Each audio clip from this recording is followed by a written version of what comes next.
Good evening and welcome to the Financial Week. I'm Javon Keys.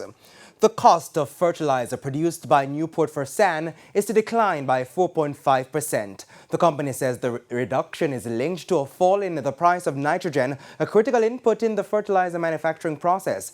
Agriculture Minister Pernell Charles Jr. says this reflects a 19% decline over the past few months.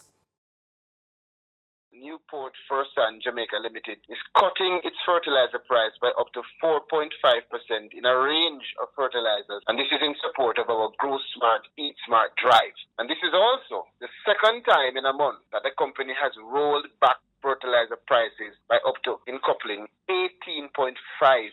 If you were buying a bag of fertilizer for more than $6,000 in April, that would have been reduced in May by more than $1,000 to a little over $5,000, and it's reducing now in June to a little under $5,000. Let's head to the currency market. It's costing an average $151.89 for the U.S. currency. $118.40 is the going rate for the Canadian dollar. $186.05 for the pound, while it's costing an average $162.45 for the euro.